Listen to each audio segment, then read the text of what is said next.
Bonsoir à tous et bienvenue dans votre journal. Ce soir, la rédaction accueille Bruno Mussard, membre du Lions Club. Bonsoir. Bonsoir. Alors, un boutre a été retrouvé à la dérive aux abords des côtes mahoraises avec à son bord 14 personnes. Vous leur êtes venu en aide. Nous verrons comment dans ce journal.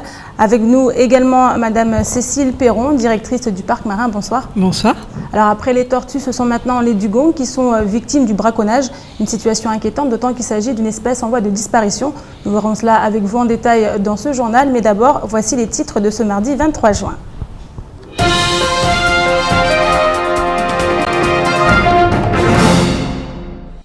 Un boutre à la dérive au large de Mayotte a été secouru la semaine dernière suite à une panne moteur.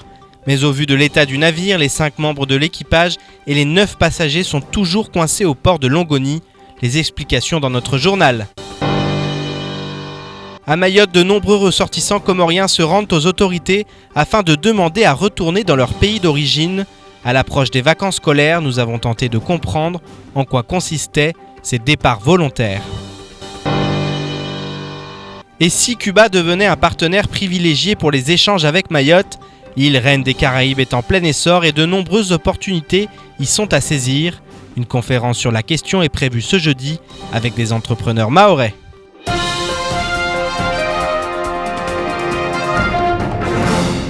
Jeudi dernier, un boutre départ de Majanga à destination de Moroni est tombé en panne au large de Mayotte. Les 9 membres de l'équipage et les 5 passagers qui regagnaient les Comores ont immédiatement lancé un appel de détresse, pas capté par le poste de commandement de l'action de l'État en mer. Le boutre à la dérive a finalement été secouru et se trouve actuellement coincé au port de Longoni, tout comme ses passagers. Un sujet signé Pierre Bellucci et Abbas Alidi. Vendredi, le remorqueur Bambo de la société Boluda est venu en aide au Simacom 1. Le boutre à la dérive a été remorqué jusqu'au port de Longoni où il est toujours à quai. Une opération sauvetage pour des passagers comoriens et malgaches perdus au large de Mayotte, comme nous l'explique le commandant du navire. Nous, on a quitté Madagascar, Majinga. On a programmé à destinée de Moroni. Quand on était dépassant de Mayotte, pour rejoindre le point en juin.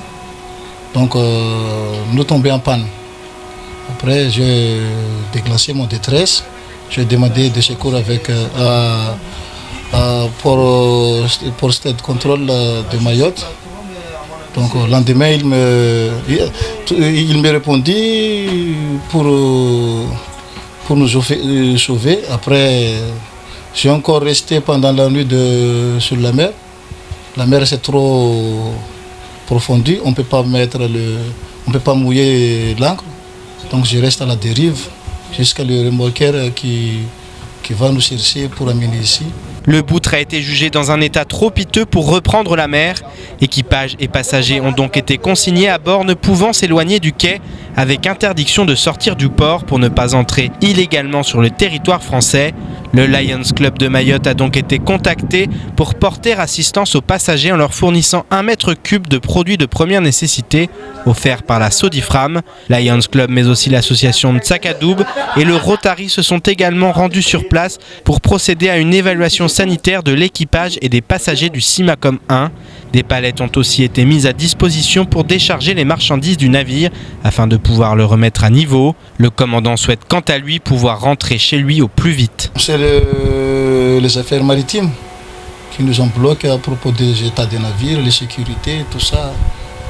Ouais, mais on a demandé pour remorquer jusqu'en juin, mais jusqu'à maintenant, il nous disait qu'il faut vider jusqu'à enlever les marchandises sur le pont. Donc on attend maintenant la décision des affaires maritimes. Et mercredi, demain, il y a une visite avec PV, donc on attend les résultats de notre visite pour savoir quand est-ce qu'on sera parti.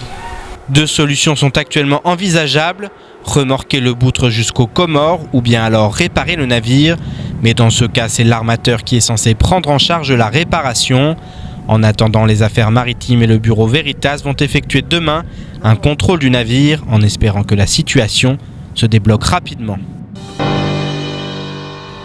Alors je me tourne vers vous, Bruno Mussard, membre de l'association Lions Club. Vous êtes intervenu pour venir en aide justement à ces personnes qui sont retrouvées bloquées ici à Mayotte. Comment ça s'est passé? En quoi a consisté votre action? Voilà, donc quand j'ai été contacté par un marin célèbre du port de Longoni, un gars avec un grand cœur qui veut rester discret, et qui avait déjà intervenu avec ses hommes pour maintenir de l'humain sur le port, parce que c'est vrai qu'on n'est pas habitué d'avoir des résidents sur le port. Et donc a levé la main samedi soir et en me disant qu'est-ce que tu peux faire avec ton association ou éventuellement avec ton entreprise. De là, j'ai appelé 3 autres associations parce que la durée, on ne la connaît pas, les besoins, je ne les connaissais pas. Et donc, j'ai contacté sur le fait, le Lions Club d'Anquilang, dont je suis membre. On a contacté donc les Rotariens qui ont des relations administratives et sanitaires, le président et le médecin qui est venu faire des contrôles sur place. Un autre club, Lyon, Lagon, qui est un nouveau club qui est aussi de ses membres sur le port, qui m'assiste au niveau de la surveillance des besoins sur place, ainsi que les problèmes de transit, pour éventuellement refaire partir certaines marchandises comme un lot de produits médicaux et de matériel médical d'un médecin de Moroni qui va être chargé sur un conteneur CMA-CGM pour repartir. Et l'association, excusez-moi de ne pas écorcher trop, MSA-KUB, qui est une association locale de Msapéré dont on a fait souvent des actions, en tout cas l'entreprise avec elle, pour aider les nécessiteux au niveau des produits alimentaires, qui eux aussi ont répondu présent. Et dès le dimanche, il y a eu des interventions soit humaines, soit de recherche de besoins. Le lundi matin, nous sommes partis avec plus d'1 mètre cube de vivres, de nécessité bien sûr immédiat, du riz, de l'huile, de la farine, du lait, du savon, de la javel, etc. pour qu'ils puissent, pour que ces 14 personnes au moins aient les produits d'alimentation et les produits de première nécessité. Alors c'est une situation quand même assez particulière. On voit ces personnes qui sont bloquées au port de Longoni, qui ne peuvent pas entrer dans le territoire clairement, puisqu'elles n'ont pas les papiers requis administrativement, elles ne sont pas en règle, on va dire. Voilà. Comment vous appréhendez ce genre de cas? Disons que nous, sous l'appel de l'urgence, on ne peut pas juger le bien fondé ou pas de que ces gens soient bloqués sur le port. Nous, l'important, c'était de les aider à passer ce moment délicat. Ce que nous avons tous fait, et puis qu'on continuera à faire jusqu'à ce que la situation se débloque. Les administrations, les différents services se sont manifestés, se sont remués, peut-être un terme un peu particulier, mais en tout cas ont bien bougé déjà dès le dimanche. Et ce matin, les 5 passagers prenaient le bateau Maria Galanta pour retourner dans les îles de Comores, où ils étaient attendus certainement par leur famille. Les 9 hommes d'équipage doivent rester avec le bateau, selon ce qui va se passer. Donc ces 5 personnes, ce qui est un peu dommage, c'est qu'il y a une personne qui a disparu, en tout cas a pris son passeport et n'a pas attendu que les gens à Mayotte, et donc il doit être certainement en train de faire du tourisme à Mayotte.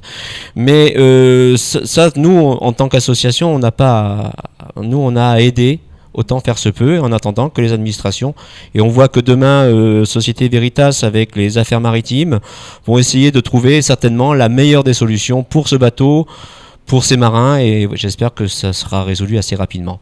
Nous avons aussi trouvé une entreprise d'import de produits légumes et autres, une grossiste de Mayotte qui je l'ai contactée pour qu'elle vienne voir la possibilité d'acheter, pour que les coûts bien sûr et la perte ne soient pas grandes. Il y avait 10 tonnes d'oignons par exemple, donc elle s'est présentée. Nous avons ramené une trentaine de palettes pour pouvoir décharger aussi le bateau, parce qu'il fallait qu'il redevienne à flot d'une façon normale. Il était certainement trop chargé, plus la panne c'est beaucoup. Donc voilà, et puis tout le monde s'est mobilisé. Alors, on parle de cette action, mais vous avez également de nombreuses actions effectuées sur le territoire. Quelles sont-elles, notamment les plus importantes? Disons que ce genre d'action, c'est de l'action instantanée, humaine. On avait, même à une certaine époque, on avait répondu présent au fil de l'eau, c'est le cas de le dire, sur Aqua ou sur les maisons brûlées de Kawini. Donc, on avait, avec la Croix-Rouge à l'époque et d'autres partenaires, on avait pu aider. Et puis, on fait des actions sur la cécité à Mayotte, l'aide scolaire. Enfin voilà, et puis on est aussi bien sûr sur des actions pérennes de la région. Merci beaucoup Bruno Mussard. Je rappelle que vous êtes membre de l'association Lions Club ici à Mayotte. Merci. Dimanche dernier, une dizaine de personnes en situation irrégulière ont débarqué en pleine nuit et ont été hébergées dans le quartier de Mtsapere. Maman Twali, une Mahoraise vivante dans le quartier, n'a rien raté de la scène. Réveillée à l'aube pour prendre son repas en préparation du jeûne, elle a assisté à l'accueil des clandestins qui auraient passé la nuit sur les toits des maisons du voisinage. Et ce n'est pas la première fois a priori que cela se produit. Une situation contre laquelle Maman Twali et ses voisines s'insurgent. Une situation qui pour elle n'a que trop duré. Shakila Issouf et Fred Soulaïmana. Elles assistent tous les jours à l'arrivée de clandestins dans leur quartier. Impuissante, c'est révoltée que ce matin elle s'exprime. Après avoir combattu pour libérer Mayotte de la suprématie comorienne, ces cocos de Mtsapere s'indignent de voir leur île contrainte de pallier la faillite de l'Union des Comores.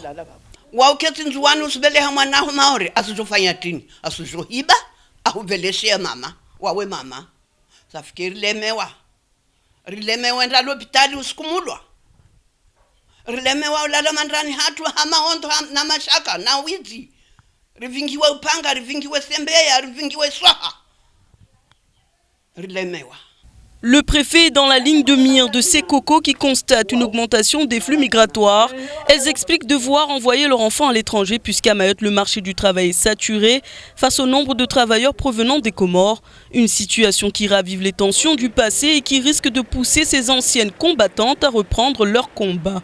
Zuhambia majawa sirilemewa na imaorini mana osikia ukukia gu Allah la ilaha illallah Muhammad fasala nsoto loiro waila mwana pare maharibia ingia kusipara nafasi wala wa hamiri na maweza ngulizana babareni na mbwabo ole mana wanatawa waimo hudunga bala sudunga na mbwa. Sous tension sociale et migratoire, l'île pourrait bien s'embraser. Les discours sont accusateurs, mais il semble qu'à Mayotte, nombreux sont ceux qui profitent des travailleurs clandestins. Alors, entre discours paradoxaux et inertie des autorités, le problème de l'immigration stagne, tandis que la colère monte.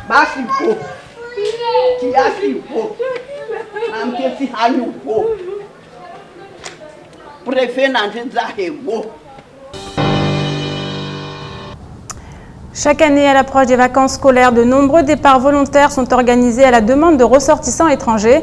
Ces derniers se rendent alors à la police nationale ou à la police aux frontières en manifestant la volonté de regagner leur territoire d'origine. À Mayotte, la majorité des demandeurs sont sans papier et originaires des Comores. Ainsi, lorsque de telles demandes se présentent, l'État se doit d'organiser le voyage-retour pour permettre aux demandeurs de regagner leur pays d'origine. Reportage Shakila Issouf et Fred Soulaïmana. En partenariat avec les agences de voyage et la compagnie maritime, les personnes qui ont entrepris les démarches pour quitter le territoire sont reconduites à la frontière. Pas plus tard qu'hier, 2 départs volontaires ont été effectués à destination des îles voisines. Des demandes auxquelles l'État se doit de répondre favorablement à moins qu'elles ne représentent un danger pour le demandeur. En effet, récemment, parfois risqué, une jeune maman accompagnée d'un enfant de 3 ans déshydraté s'est présentée aux autorités. Mais au vu de l'état de santé de l'enfant, les autorités l'ont orienté vers le CHM. Les motifs qui poussent les individus à quitter le territoire seraient liés à la difficulté qu'ils rencontrent pour mener une vie décente à Mayotte. Au niveau de l'enquête, nous essayons quand même d'être beaucoup plus prudents en essayant de vérifier tant qu'on peut pour savoir vraiment qu'est-ce qui motive son départ. Pourquoi ? Parce que tout simplement, nous ne voulons pas non plus être comme une agence, hein, parce qu'en gros, il y a certains qui ont l'impression que peut-être la police nationale, il s'agit d'une agence, loin de là. Donc à partir de là, on met une enquête approfondie pour savoir vraiment la raison pour laquelle la personne se présente en nous disant qu'il n'a pas de pièce d'identité et qu'il veut rentrer donc chez lui. Effectivement, des centaines de familles s'entassent chaque année dans des bidonvilles situés dans des zones inaccessibles en hauteur des villages. Leurs conditions de vie sont bien souvent inhumaines et ne ressemblent en rien à l'Eldorado espéré. Pour la police, aux frontières, il ne s'agit pas de départ volontaire mais d'obligation de quitter le territoire. Ces personnes étant en infraction par rapport à leurs conditions de séjour, les agents de la PAF procèdent à une simplification administrative pour leur reconduite à la frontière. C'est une obligation de quitter le territoire. puisque dans le règlement transfrontière, il faut un passeport en cours de validité et un visa, puisque ces gens ne sont pas venus régulièrement à Mayotte. Et donc, on est obligé en support pour que la compagnie aérienne ou la compagnie maritime, dans le cadre de l'éloignement, les prenne en charge. On leur donc notifie une obligation de quitter le territoire de Mayotte. Il y a des périodes où les départs volontaires sont plus nombreux, comme en période de ramadan ou de vacances. Ainsi, en moyenne, 4 à 8 personnes en situation irrégulière quittent Mayotte chaque jour. Quant à savoir s'ils reviennent plus tard, difficile d'y répondre avec exactitude. Et cet après-midi, aux environs de 15h30, un feu s'est déclaré dans un banga situé rue du Commerce à Mamoudzou. L'incendie a finalement pu être maîtrisé grâce à l'intervention des soldats du feu qui, en arrivant sur les lieux, ont constaté que les personnes présentes avaient commencé à combattre les flammes. De victimes légères sont à déplorer. Elles ont été évacuées par les pompiers vers le CHM. Reportage Shakil Aissou, Fred Souleymana et Pierre Bellucci. Visage baissé et traumatisé, les victimes de l'incendie rue du Commerce sont sous le choc et peinent à comprendre ce qui a bien pu se passer. Cet homme endormi au moment de l'incendie explique avoir tout perdu. Ce soir, lui et sa mère n'ont nulle part où aller.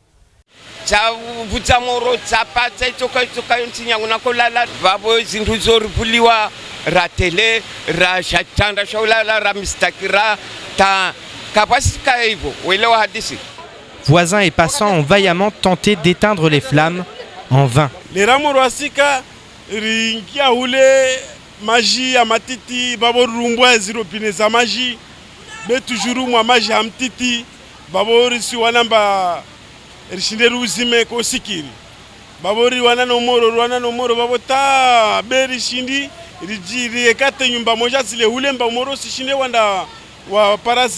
pompiers arrivés sur place 30 minutes après le départ du feu se sont attelés à le maîtriser. Mais difficile pour l'heure de connaître la cause de l'incendie.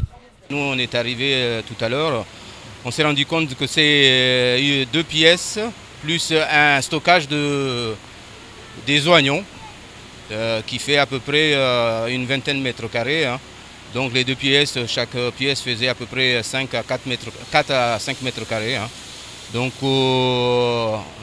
plus vite, on a mis en place une manœuvre pour circonscrire le feu, donc le feu a été maîtrisé à temps. Aucune victime grave n'est à déplorer. Les bangas sont quant à eux partis en fumée, laissant de nombreuses familles sans abri et en état de choc. On déplore une victime en état d'émotion, parce qu'il a un peu inhalé de la fumée. Il a été pris en charge justement par notre ambulance. Et là, il est reconduit aux urgences. Et une deuxième personne qui est en état de choc aussi. Le pire a donc été évité, mais restent maintenant les dégâts matériels et psychologiques que seul le temps pourra réparer. Sur les plages de Mayotte, 350 tortues sont mortes en 2014, dont 80% ont été braconnées. Des chiffres affligeants qui montrent surtout à quel point les actes de braconnage sont en recrudescence ici à Mayotte. Et le phénomène ne touche pas que les tortues. Hier, en effet, un dugong a été pêché dans le lagon Maoré. S'agissant d'une espèce en voie de disparition, une enquête a été ouverte. Celle-ci aurait révélé que le pêcheur soupçonné dans cette affaire a tué l'animal de manière intentionnelle. Cécile Perron, il s'agit ici bien évidemment d'un acte d'une extrême cruauté. Comment envisagez-vous, comment appréhendez-vous ce genre de comportement au sein du parc marin ?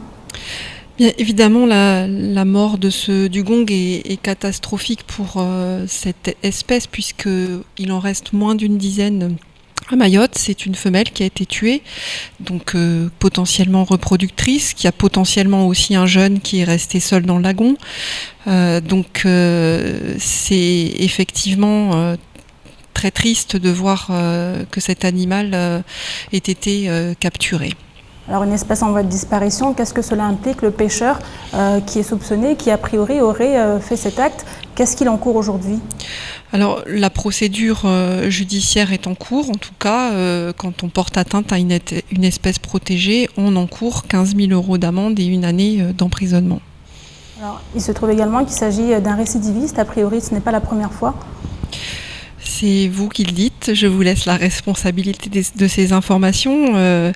En tout cas, en cas de récidive, c'est-à-dire de condamnation précédente pour les mêmes faits, les peines peuvent être doublées. Alors, on a vu tortue, dugong. Pourquoi aujourd'hui on assiste à de tels actes de braconnage? Qu'est-ce qui fait qu'aujourd'hui ces espèces sont victimes à ce point? Est-ce qu'il y a une raison particulière ou alors c'est un phénomène qui a toujours existé et qui aujourd'hui, justement, de par le fait que les conséquences se voient de plus en plus, est révélé? Alors, c'est un phénomène qui a toujours existé. Il augmente probablement avec l'augmentation de la population de Mayotte. On augmente aussi les connaissances sur cette pratique. On a un effort d'observation qui a été considérablement accru depuis plusieurs années maintenant, avec notamment le réseau d'échouage et puis la présence sur les plages des patrouilles, du conseil général, de la brigade nature et du parc.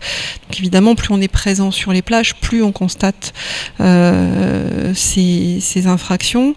Donc ça peut donner l'impression que le braconnage augmente, mais ça peut être un biais lié à l'observation. En tout cas, c'est un phénomène important qui touche une population, que ce soit les tortues ou les dugongs d'espèces protégées et pour lesquelles Mayotte a une véritable responsabilité en matière de préservation. Alors quel type d'action vous mettez en place pour justement empêcher ce genre de comportement, pour prévenir la population du danger qu'elle encourt? Alors sur une population de dugong aussi faible, on ne peut pas être ni derrière chaque pêcheur, ni derrière chaque dugong. Donc on axe notre travail sur la sensibilisation et à l'école d'apprentissage maritime et auprès des pêcheurs et également auprès des enfants qui peuvent relayer ces messages dans leur famille. On a un petit dessin animé d'ailleurs, le Fundi du Lagon, qui est spécifique à la protection du dugong. On a également des actions à l'échelle régionale, puisque c'est une espèce qui est principalement résidente sur Mayotte, mais qui peut être amenée à se déplacer et qu'il importe de toute façon de préserver à l'échelle régionale. On a des actions aussi de connaissance pour caractériser notamment son habitat, ses aliments qui sont les herbiers. Le dugong, il faut quand même rappeler que c'est un mammifère herbivore, donc absolument pas agressif, très craintif, au contraire, très facile à capturer du reste. Donc c'est pas un exploit. Et malheureusement, c'est ce qui conduit certainement à sa perte. Alors un message à passer peut-être à la population? Évidemment, donc pour les tortues, n'oublions pas que s'il y a des braconniers, c'est parce qu'il y a des mangeurs de tortues. Donc les mangeurs de tortues s'exposent aux mêmes peines que les braconniers. Donc rappelons qu'il ne faut pas consommer cette viande et qu'il faut aussi parler du braconnage pour que ceux qui pratiquent le braconnage ou qui consomment ces viandes cessent de le faire. Je pense que ça, c'est un message important. Merci beaucoup Cécile Piron. Je rappelle que vous êtes la directrice du parc marin. Accident de la circulation, visite programmée du défenseur des droits, c'est également dans l'actualité de ce mardi 23 juin. Davantage de précisions avec Pierre Bellucci.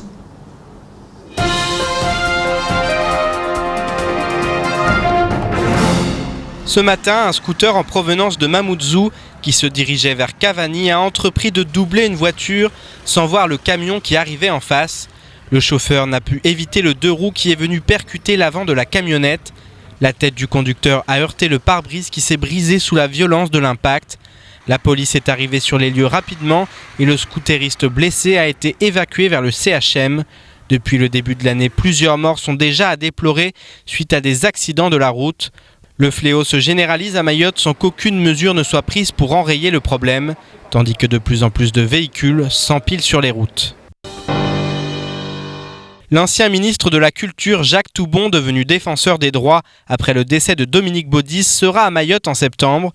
Il découvrira le nouveau centre de rétention administrative mais devrait également se saisir du dossier brûlant de l'enfance. Si les conditions d'accueil, d'hébergement et de reconduite seront examinées de près, le cas des nombreux mineurs isolés vivant sur le territoire devrait s'inviter dans le débat. Ainsi le cas de ce petit Comorien sans papier oublié dans une chambre du CHM ou de ses 76 familles d'accueil dont l'agrément fait polémique devrait lui être soumis. De même que ces cas de maltraitance bien souvent occultés par l'administration. Mayotte croule aujourd'hui sous la misère et l'immigration et la visite de Jacques Toubon revêt ici une importance capitale. Alors qu'Électricité de Mayotte vient d'activer le TPN ou tarif de première nécessité, les élus débattront le 2 juillet prochain sur la mise en place du Fonds de solidarité logement. Géré et distribué par le conseil départemental, le FSL prévoit une aide financière à destination des locataires en difficulté ou dont les ressources sont faibles. Les conditions et le montant varient selon les départements et concernent aussi bien les logements publics que privés. Outre les critères liés aux ressources, le demandeur verra sa situation sociale évaluée avant de percevoir cette aide, qui peut prendre la forme d'une subvention, d'une garantie ou d'un prêt sans intérêt. Pour obtenir toutes les informations sur les démarches à suivre, il suffira de contacter le service des affaires sociales du conseil départemental ou la caisse d'allocation familiale. Saluons toutefois la démarche d'EDM qui a annoncé une participation à hauteur de 20 000 € par an pour le financement de ce fonds.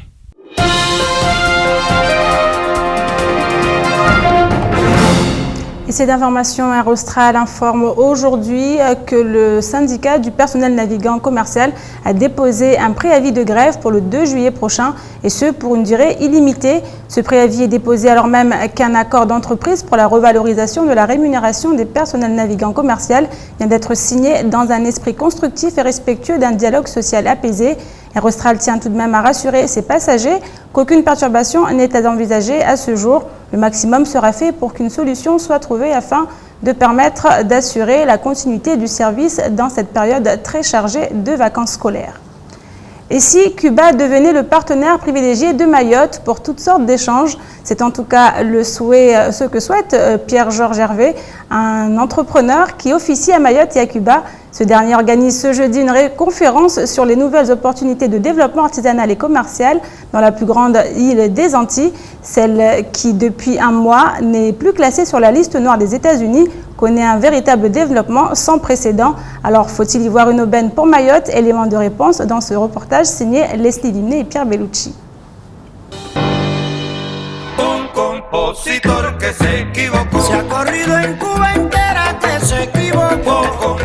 Cuba, sa population, son histoire, sa culture et son folklore, cette île de tous les fantasmes fait rêver et offre aujourd'hui des opportunités sans pareil. Mayotte et ses habitants pourraient y voir un partenaire de choix, comme nous l'explique cet entrepreneur qui fait la navette entre l'île aux lagons et la reine des Antilles. Il y a 5 ans, on a suivi un produit qu'on fait la promotion de tuiles en bois, de Bardot, qu'on fait beaucoup ici. Donc on en a fait beaucoup aussi à Mayotte. Et donc ces Bardons étaient vendus jusqu'à Cuba. Et on a suivi le produit et on a vu que le marché était très porteur pour notre bureau d'études et on s'est installé là-bas. C'est plutôt les savoir-faire qui vont pouvoir se vendre ou les produits à forte valeur ajoutée. Je parlais des langues, c'est de la vanille. Ils sont demandeurs de ce type de produit. Et en même temps, les savoir-faire dans l'agriculture, il y a des savoir-faire ici importants qu'on a développés qui peuvent facilement s'exporter à Mayotte parce qu'il n'y a pas vraiment de problème de transport. Après, le reste, c'est de la logistique. Nous, on envoie des containers de bois qui partent de Mayotte ou qui partent de Havre. Ça ne va pas changer grand-chose. D'ailleurs, on peut même souvent trouver des possibilités pour que ce soit économique. C'est sûr que vendre des produits, ce sera plus difficile, mais les savoir-faire, ce sera facile. À l'instar de Cuba, Mayotte est un joyau qui ne demande qu'à s'épanouir. Les similitudes qui rapprochent les deux îles sont nombreuses, comme le confie cette ressortissante cubaine. Mi isla es parecida a esta isla, Mayotte. Es una isla de vegetación, de frutas, de cosas naturales. Las mujeres aquí me gusta porque son fuertes para el trabajo, un poco parecido a Cuba, para el trabajo, para el desarrollo, para la familia, que he visto que hay muchos niños y es muy, muy lindo, me gusta. Puede haber intercambio en todo, en cultura, en baile, en todo. En política también, que es muy bueno. También en la educación, para la medicina, para el estudio, para el desarrollo económico de todos los países. Ce jeudi, une conférence doit se tenir pour aborder avec des entrepreneurs locaux les possibilités d'échange qui existent entre Mayotte et Cuba. Moi, mon objectif, c'est surtout d'aider les PME à aller sur place. Les grands groupes, ils n'ont pas besoin de moi. Mais les PME, ils peuvent s'installer au jour d'aujourd'hui parce que c'est un pays qui va grandir. Et ce qui les intéresse, c'est pas l'argent, c'est le savoir-faire des gens. Bon, bien sûr, on a communiqué avec la CCI, avec les membres de la CCI, avec le club export local, parce qu'il y a quand même des exportateurs à Mayotte.